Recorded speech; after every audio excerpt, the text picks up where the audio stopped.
एक माँ थी बहुत गरीब, निर्धन थी, कुछ नहीं था उसके पास। उसका एक बेटा था। वह माँ हमेशा दुखी रहती थी कि मैंने तो अपनी जिंदगी गुजार ली, इस बेटे का क्या होगा, इसका तो अभी जीवन शुरू हो रहा है। बड़ी दुखी थी। एक दिन उसने अपने बेटे से कहा कि बेटा एक काम कर कि जंगल में तपोवन में एक पहुंचे हुए संत आए हैं, जा उनसे एक प्रश्न पूछ करके। उसने कहा माँ तू क्यों मुझे जंगल में भेज रही है, संतों से क्या प्रश्न करना, वो बैरागी लोग, वो सन्यासी लोग हमारे जीवन की समस्याएं।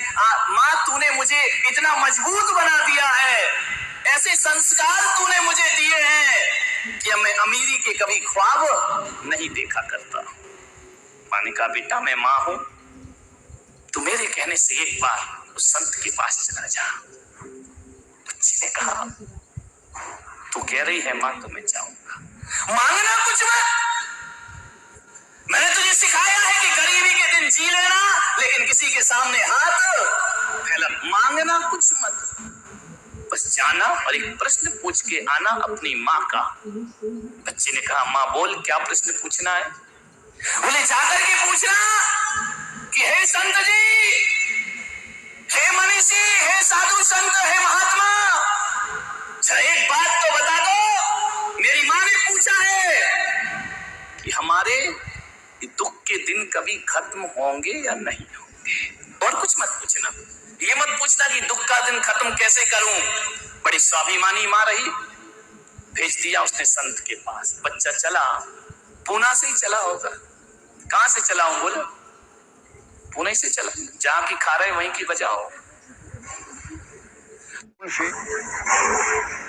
पूना से चला हुआ बच्चा, पहले का जमाना था, पुराना जमाना था, गाड़ियां नहीं थी, और गाड़ियां थी तो गरीब के नसीब में गाड़ियां कहाँ होती, वह तो पैदल ही जाएगा। पैदल जा रहा था, चला जा रहा था, माँ की एक सौगात लिए चला जा रहा था। एक प्रश्न संत से पूछ करके आना है, बहुत दूर जंगल था, चला गया जंगल में, शाम होने लगी, रात गिरने लगी, गोधूली की बेला, पशु घर वापस आ रहे हैं, वो पैदल जा रहा है।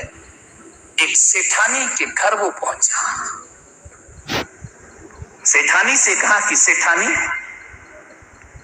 तुम्हारा इतना बड़ा मकान है, इतनी बड़ी हवेली है, मैं पैदल किसी संत के पास जा रहा हूं, क्या आज की रात तुम्हारे घर के बरामदे में गुजार सकता हूं।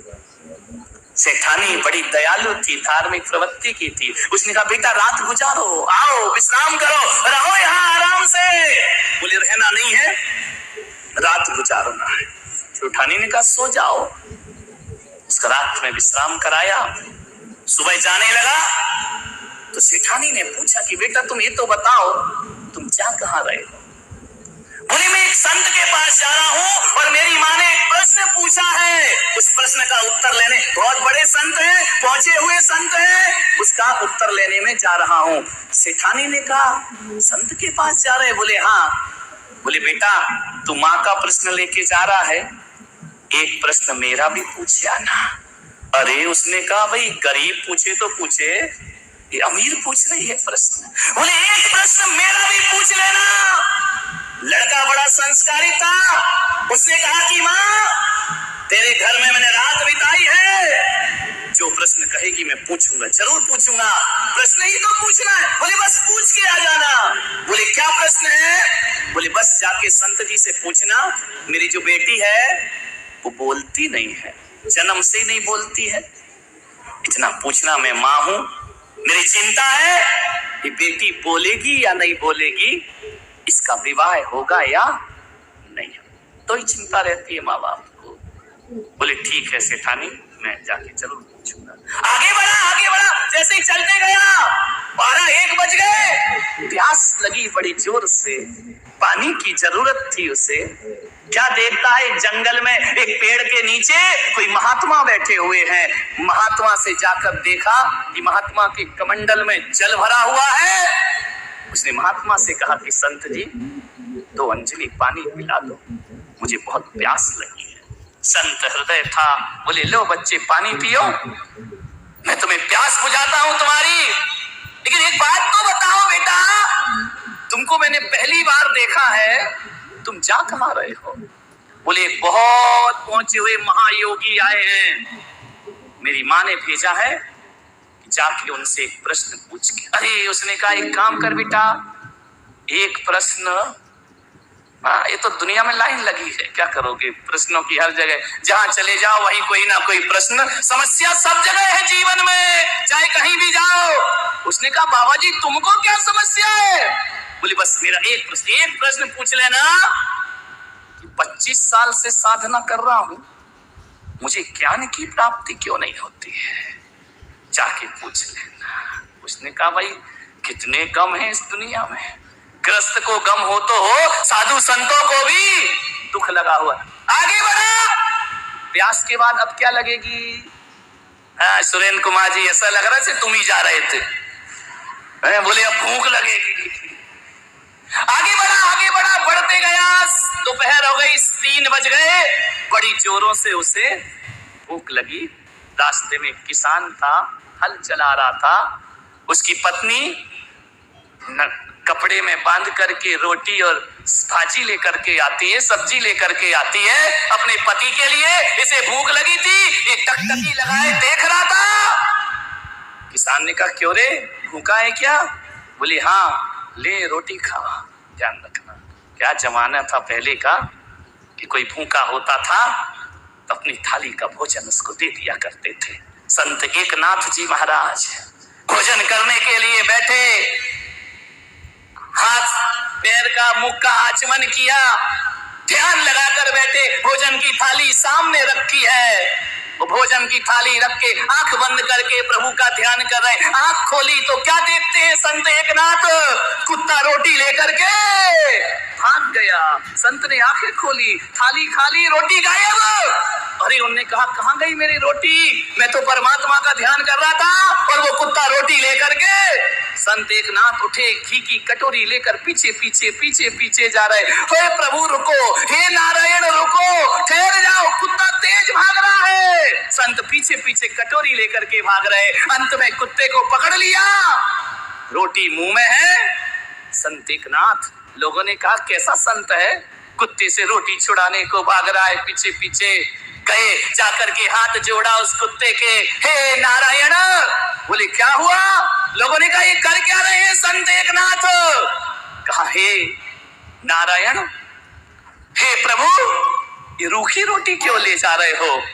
घी तो छोड़ गए हो, ये घी की कटोरी लो, लाओ तुम्हारी रोटी में घी लगा देता हूँ, घी लगी रोटियां खाइए। अरे लोगों ने कहा संत जी ये क्या कर रहे हैं आप, कुत्ते को घी लगा रहे हैं? मालूम है हमारे देश की संस्कृति सभ्यता और मनीषी कहती है, संत के मुंह से निकला, वारे प्रभु क्या ओढ़नी उड़ाई मुझे इंसान की, तो तुमने शकल बना ली स्वान की। हम तो वो लोग हैं जो जानवरों में भी भगवान के दर्शन किया। संत एकनाथ रोटी छीनने नहीं भागे, संत एकनाथ भागे कि घी लगी रोटी खाओ, तुम्हारा जीवन का आनंद आ जाएगा। ध्यान रखना, क्या लोग थे। आज तो ये देखते हैं कि आदमी बैठा है, घर ही नहीं जा रहा है, जाए तो हम खाए। मामला बड़ा गड़बड़ उल्टा हो गया है।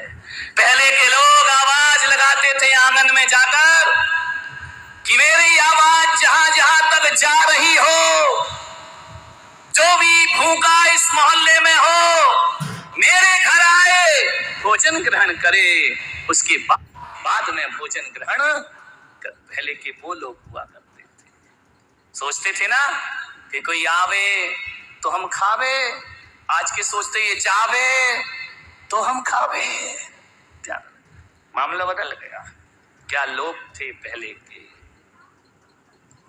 किसान ने उसे रोटी खिलाई। किसान ने पूछा कि बेटा कहां जा रहे हो?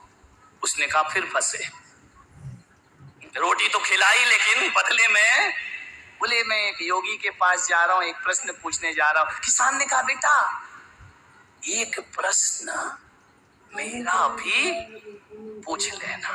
अरे लड़के ने कहा यार जहां जा रहा हूं वहां एक समस्या खड़ी है। अरे मैं तो सोच रहा था कि समस्याएं मेरे ही घर में है, मेरी झोपड़ी में है, मेरी गरीबी में है। सेठानी के यहाँ समस्या, संत के यहाँ समस्या, किसान के यहाँ। बच्चे ने पूछा क्या पूछना है? बोले ये पूछना कि मैं मेहनत बहुत करता हूँ, हल चलाता हूँ, बीज बोता हूँ, फसल बड़ी नहीं होती है। जो पेड़ लगे हैं मेरे खेत में इसमें फल नहीं आते हैं। संत से पूछना यहाँ फसल आएगी या? उसने कहा ठीक है, आपकी रोटी खाई है, पूछ लूंगा आपके लिए। बच्चा सोच रहा है हर किसी के घर में दुख है। मानिए मनुष्य स्वयं एक मंदिर है। एक बात स्मरण में रखना, मनुष्य स्वयं एक मंदिर है और ये धरती तीर्थ स्थान है। और जो मनुष्य ईश्वर की आराधना करता है, एक बात याद रखना, मानव की सेवा सबसे बड़ी ईश्वर की आराधना हुआ करती है। इससे बड़ी ईश्वर की कोई पूजा नहीं होगी। दोस्ती इतनी आसान नहीं है। और एक बात याद रखना, दोस्ती के बिना कोई जिंदगी भी तो नहीं है। कोई है यहाँ पर जिसके कोई मित्र ना हो? है? हाथ उठाओ जिसका कोई दोस्त ना हो। आजकल तो दोस्तों की कमी नहीं है।